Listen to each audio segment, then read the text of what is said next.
some familiar faces as well. It is always amazing when we get to have a food demonstration happening on a Taste Talk, and we are so excited that Sruthi Swaminathan is back again with another exciting dish for us. I know everyone is nuts about falafel, and many people probably have not ventured off to actually try and make it on their own as of yet. So Sruthi is going to show us how to make falafel in your own home and enjoy it. So please take it away. All right, thanks, Christine. Thanks everyone for joining. I see my parents are here. Always nice when the moms and dads come out. Yeah. So what I'm going to show you today is how to make falafel. Falafel is a Mediterranean dish. I first thought of wanting to make this on my own because earlier this year I started doing pop-up dinners in my home. So I decided I was going to set a menu, set a date, and then just put tickets online. I did it through a site called Eat With. Maybe some of you are familiar with it. And what you can do is you can go on there and post and say, hey, I'm hosting on this date at this time. It could be in any space. I happen to host it in my home. Many people have asked if it's strange having strangers just show up to your home and just to be there with all your stuff and you. But we've also hosted these sort of musical concerts here before, and those had far more people. So we were a little less worried. Everyone was really respectful and nice. But for one of the dinners that I hosted, I decided to start off with a theme. And this was the last one I did pre-COVID. And it was about, it was going to be a street food series. And the first episode of the street food series was going to be India and the Middle East. So the previous dinner I had done was a 7-course Indian fusion tasting menu. And so I decided to incorporate more of the Mediterranean flavors in this one. So falafel was one of those dishes that I decided to do, and I'm going to show you how to make that today. When I was initially researching how I should make falafel, one of the first things that came up was buy a box mix and like add some water to it and then just make little balls out of it and make it. But I felt like it may not be the right thing to do, and I'm like hosting people for dinner and it's going to be an event. So I decided to learn how to make it myself. It's actually quite simple. If you follow a few key steps, it kind of turns out perfectly, like 80% of the time, which is a pretty good success rate. So, okay, let's get started. First, what I'm going to do is I'm going to show you all the stuff that you need to make it, including like equipment and ingredients and all that stuff. So let's move you over here. It's a slightly different setup than last time. Okay, so here I have everything. Can you see all that? Yeah. Here I have everything that you're going to need for it. So we're starting off with the chickpeas. So here I have about 2.5 cups of chickpeas, dried chickpeas, which Christine, I'll send you the updated recipe for you to send to everyone. Thank you. But a really important thing here is to not use canned chickpeas. Just don't do it. I tried it once with it. The flavors just didn't come out right. It was almost a little bit bland. Also a little bit salty. I don't know if it was just from being in the can or that little bit of that tin flavor. So use dried chickpeas and then soak them overnight for 24 hours. So that's what I've done. So as you can see, they'll more than double in size once they're done. And I did that overnight, and then I drained them just in like a strainer, and then I've patted them dry so to remove as much of the moisture as possible. What else we're going to put in here to actually flavor the falafel is, so I have parsley. This is Italian parsley. It's just what I found at the store. And here's some dill, both of which I've removed the stems from. I tried making it with the stems once, and it's just not a nice thing to bite into, even if you have the food processor. I also have some onions that I've just quartered. So you don't need to dice these or mince these because they're going to go in the food processor anyway. I also have garlic. This is a lot of garlic, but I just love the flavor of garlic and stuff. And with the kind of the density of the chickpeas and how much that flavor can overpower everything, this is the right amount of garlic to use for it. And then here I have some salt. and some spices, which I've already mixed together, but I'll tell you that it is cumin powder, coriander powder, a little bit of paprika, as well as some chili powder for heat. Now, another thing you can do for heat is if you want to use red chilies or green chilies and then just puree them into the mixture, you can do that too. That'll probably give a little more heat than this just because it's going to be throughout the filling, but you can adjust the heat to your taste. And that's basically all that I'm going to show you now. Oh, I should also mention there's a little bit of cilantro in here too, just because I had some I wanted to use up. I don't always need to have cilantro in this, but again, this goes to what I was saying last time about the Indian style elotes, where just because you don't have a particular ingredient does not mean you cannot make a dish. While it is true that some components of dishes from certain cuisines, if you're trying to make it the super authentic way, you may not get that authentic taste, but that's not really what my goal is not to have the exact proportions of everything the same every time. Because for me, at least, that kind of takes the fun out of cooking a little bit. And I like to be able to adapt with what I have on hand. So I'm not using anything that's left over in the fridge, etc. Okay, so what I'm going to do is I'm going to actually put these in the food processor, but I'm going to do it in 2 batches. The last time I did this, I made the mistake of, well, I made numerous mistakes. One, I tried to do this in a Vitamix. Do not do this. You seem to already know that this is a good thing to do. Should I learned? I didn't have a food processor. I had a Vitamix, and I just decided to use it. And I was like, it has a blade. There's a container. I mean, surely it can chop. I almost broke the Vitamix. Turns out you need some liquid for that to work, right? And so I borrowed this from my best friends to use today. So that's one thing. The other thing is, do not put in wet chickpeas. It is just, the mixture is not going to have the right consistency, and then it's going to fall apart when you fry it later. So, okay, let's get started. This leads me to the second thing. While you're adding everything to the food processor, we do have a question. Would you be able to like fully swap out cilantro for the parsley, or would you say? You can. I actually might even prefer it that way. I haven't done it completely without parsley, but I don't like the flavor of parsley too much. And so I would be very happy to do that. It's just, this does give a little bit of a different kind of flavor just because I use cilantro in everything. So using parsley here introduces some variety into what I'm doing, but you could definitely use cilantro.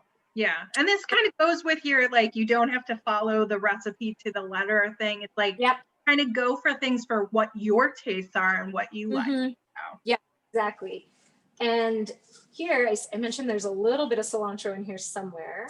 I guess I didn't take these little stems off all the way, but I'm going to put just half of this in, because this is the other mistake I made last time, is trying to put everything in at once. And you're not really supposed to fill the bowl all the way to the top of the food processor. So if you look here, so I've just got the parsley, I've got half of the chickpeas. I'm also going to put in half of these onions, because ultimately this is all going to be one mixture, but I don't want to put, I've also done this where I put all the chickpeas in first and then put the other things in, then it's just hard to mix everything together and you end up over mixing a little bit. Okay, so I have the onions. I'm going to put half of the garlic, half of the dill, and this spice mix. So the spices and the spice mix, are they all pretty even on their measurements? Or? Yeah, they're pretty, the cumin and coriander are even. Salt is to taste. I'll kind of adjust that later. But then I also have some paprika and some red chili powder in there. So those aren't the same amounts as the cumin and the coriander. The paprika is about half the amount of the other two, and the chili powder is even a little less. Okay. Okay, so now let's process this. So this is where it might be loud, but Christine, as you said, Zoom might. So if anyone a little bit. Yeah, if anyone wants to mute, now's your chance to mute. Can you hear that? That's not bothering me at all. Like I said, yeah, this is just like when John does his cocktail shaker. It gets quiet from you, so it doesn't bother us at all.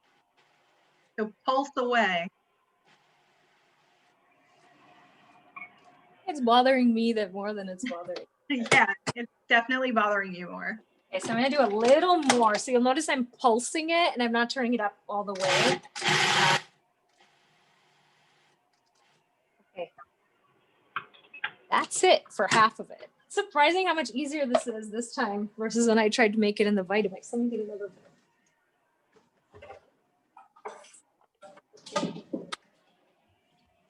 Okay, so now I'm just gonna add this into here, into another bowl. And I'll show you the texture of this that you want it to be at, because you definitely don't want it to be in a paste form, because then it's, I know I like having a little bit of the bite. And then I'm gonna do the other batch just so we have it all, and then I'll make a small batch of them to show you after. So already you can smell the chickpeas, you can smell all the spices, and it looks like this.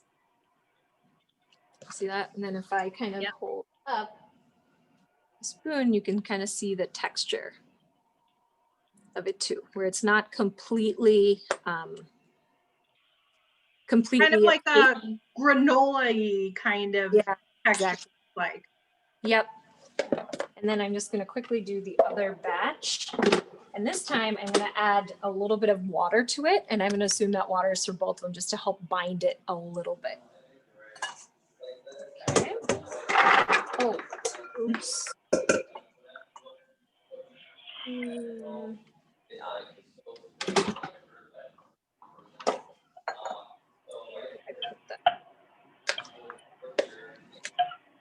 You know what? We're actually just going to do this half of it now.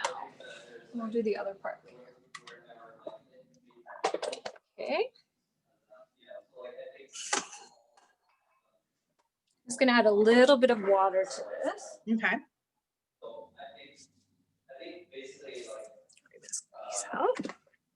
Okay. All right. So what I have here, can you see that? Yeah. Is I have a shallow pan with some oil in it. I'm just using vegetable oil. You might be able to use olive oil, but I'm just using vegetable oil here. I'm going to let that come up to kind of a low bubble. You don't want the oil to be too hot, or as soon as you put it in, the outside of the falafel is going to get either burnt or too crispy, and then the inside is not going to be cooked enough. So while that's going away at kind of a medium heat, I'm going to start making the actual balls. And to do this, one thing I like to add is a little bit of baking powder to the mix. Only about a little less than a teaspoon. And this helps bind it together a little, and it helps make it a little bit fluffy.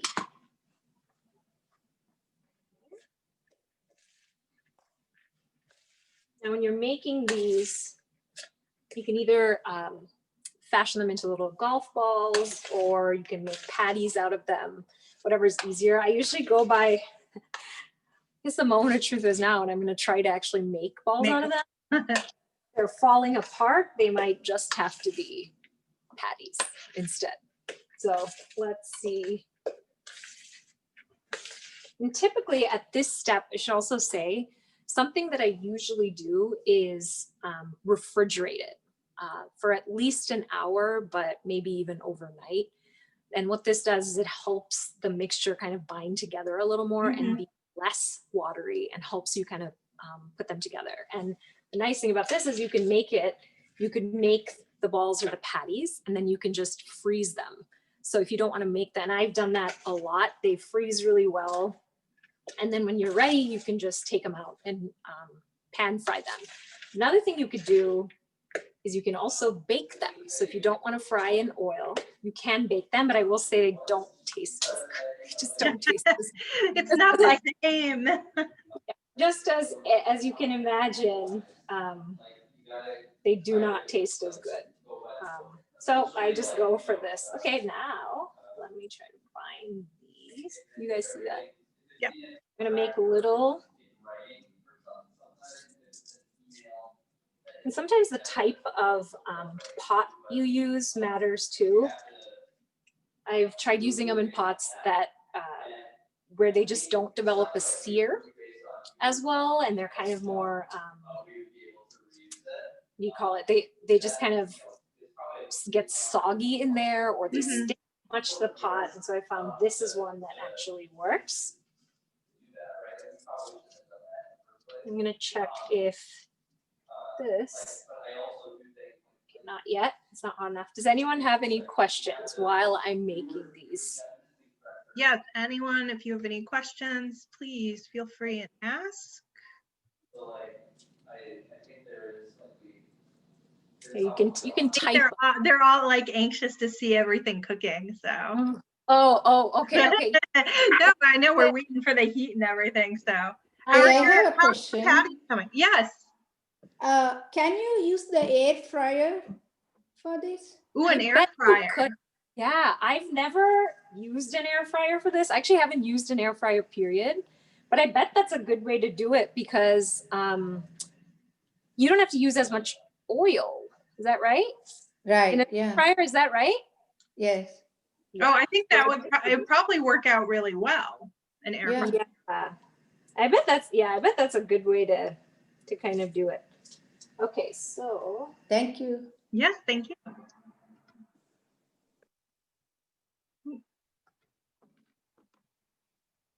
Sruthi, I'm sorry, I accidentally hit mute on you. Can you? I'm trying to unmute you right now. My apologies. There, did that work? Yes, thank you.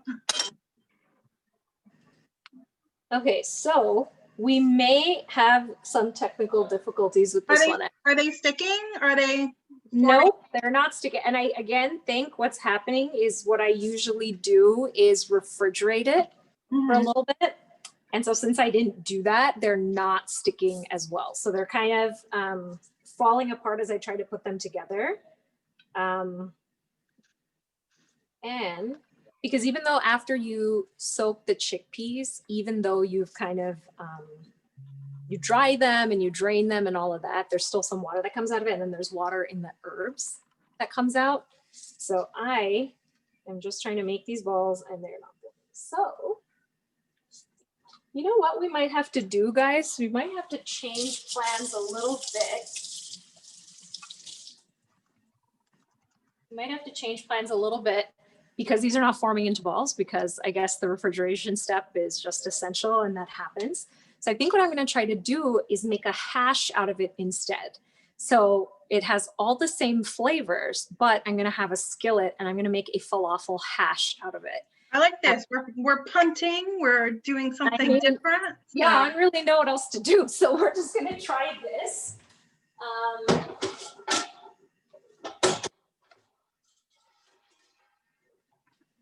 Okay. All right. So we obviously don't need this much oil to fry it because, well, we don't need that much oil. We just need a light thing to hash. So what I'm going to do is actually transfer some of this oil to this. So know that everything we've done up until this point is what you would do to make falafel. The flavors are all there. It's all the same ingredients. The only difference would be the refrigeration for a couple of hours because I haven't skipped that step before. And it just might be something that you absolutely need to do. And now I know. So what I have here is I have a little bit of oil in this skillet. Maybe I'll move this.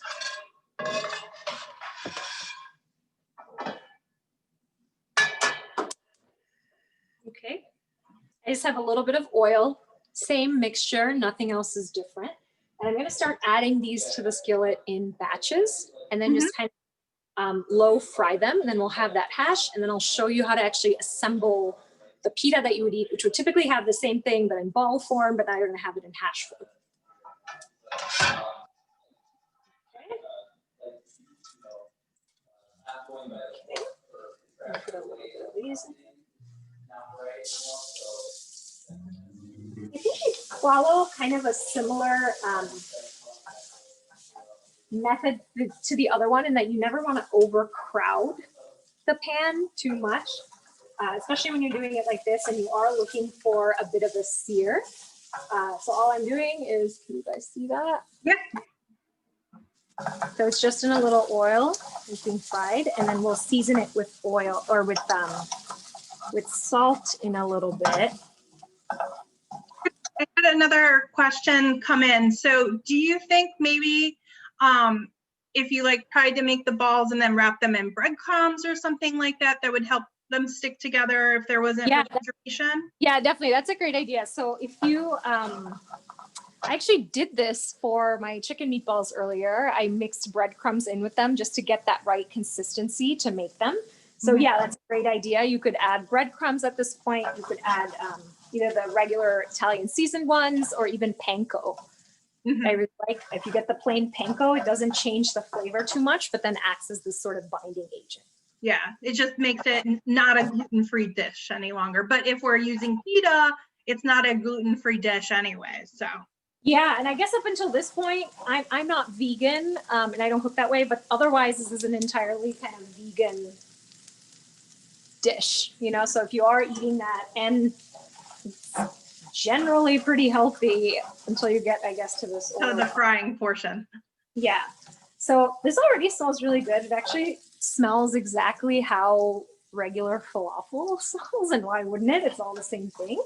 So I'm just making this hash in here, and you can imagine this would probably take a little bit longer than when you make it with the balls, like make balls or patties, because with that, you're not looking to kind of develop a sear on all sides. You know, you have the ball, you're putting it in, you're trying to develop a sear on both sides of it, and to the point where when you cut into it, you're seeing this sort of bright green. I think that was in a photo I had sent you, Christine, that you can send out if you want to see what it should actually look like when it's in a falafel form.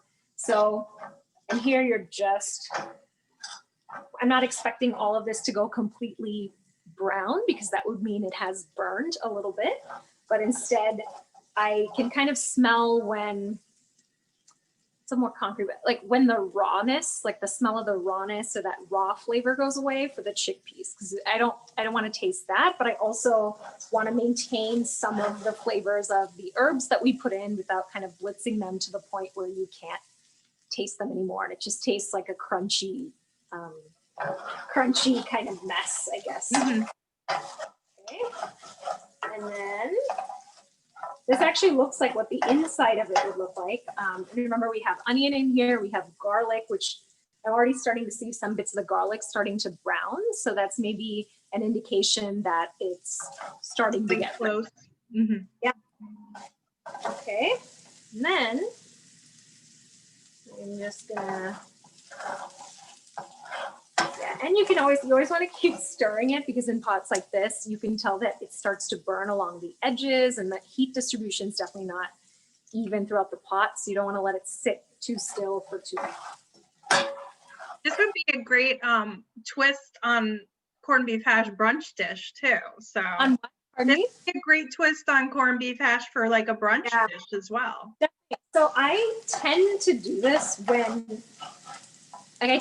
when I get lazy with stuff, when, you know, I don't want to sit around and like make the meatballs, and I just make a hash, and then I'll either make rice and then incorporate it into the rice with some mixed veg as like a fried rice, you know, because you can buy kind of the, what's it called, like the vegetarian or the vegan crumbles. Right. So, or if you do something with ground beef, like one of the recipes I cooked earlier this year was for a beef pilau. So it was ground beef with all these spices, but then it's just ground beef. It's not in a meatball form. You cook it up and then you mix it in with rice and vegetables to eat. So I guess that's another idea for how you could eat this. Okay, so I'm gonna take it off. It looks like there's some crunchy bits which I'll like, and you can tell it's actually cooking as we go too. And for how to assemble it, what I have here are pita pockets. You can just buy these at the grocery store. I mean, some people will make these themselves, but we're not doing that. And I just cut them in half. So they kind of come in like that. I just cut them in half. As far as toppings you can put in there, so I'm just gonna put some torn lettuce. You can also put kind of a Mediterranean salad, which is essentially tomatoes, lettuce, some lemon, and some cheese, some feta if you'd like. But what we're gonna do today is we're gonna have the lettuce. We're then gonna have, this is actually, instead of fresh tomatoes, which I did not have, we're gonna add some sun-dried tomato. So it's a sun-dried tomato kind of bruschetta spread, but I had some in hand and I think it'll go nicely with the tahini, which we're gonna add next. So here, I've just kind of spread it inside so you get a little tang from that. And then I have some tahini, which is just a sesame paste. You can again find this at the grocery store. You don't have to refrigerate it after you open it. They also had a bottle that was 3 times this size. I don't know that I did that fast. And tahini is one of those things that if you eat it by itself, it could be really overwhelming or overpowering. But when you add just a drizzle of it to something, it can actually look quite nice. So if you want to be here, I'll show you that. So it has the lettuce, it has the tomato paste, and it has a little bit of tahini in there. And for this, and this turned out nice and crunchy like the outside of the falafel would. It's topped like that. I'm not going to eat it right away because see, so it just looks like a crumbled kind of hash of falafel with all the herbs and the tomato and the tahini. That's what that looks like. But a few more, yeah. So sorry, I couldn't make the actual balls and fry them and stuff. It's like a sloppy Joe version of a falafel. Yeah, no, it is. It is. I would also say if you are making the ball version, or I guess even this, there's so many ways you can eat it. So you don't have to eat it in a pita. Actually, today I went looking for a pita and I almost didn't find it. And I thought, well, I could just put it in a taco. And I, eat it with rice. You could eat it on this. You could eat it as a side to a salad. You could. One of my favorite ways to eat falafel that I've done is setting out similar to a charcuterie board where you have meats and cheeses, but instead having kind of a Mediterranean appetizer board where you have maybe Mediterranean cheeses, you have olives, you have some fruit, and you also have falafel, and you have dipping sauces, and you have roasted eggplant, and you have baba ganoush, which is another dip. So it's a kind of a nice twist on your traditional charcuterie board that you could make completely vegetarian if you wanted. So that I am gonna go test this again and include it for sure as a step not to skip in the directions when I send it to you. Thank you. Yeah, does anyone have any questions? Yeah, does anyone have any questions at all for Sruthi and falafel? Oh, someone's saying the best is to dip it in hummus. And I like it. I also like it in baba ganoush. I love that. Yeah, and you roasted eggplant. I mean, and you can actually make the two together, right? Because they're both falafel based. So you could just make your hummus while your falafel's cooking or while it's in the fridge or something. Yeah. Yeah. Any more questions? Anyone at all? Does she know how to make kofta? Ooh, kofta. I don't, but I could maybe learn. I could learn how to make it. I don't. I've never made that before, but I love it. So I'd love to learn. Shantae, I'll have to see if there's another chef that could maybe do kofta for us, because that is definitely a fabulous Mediterranean dish and one I'm sure that people would really love to be able to make too. Thank you. Yeah.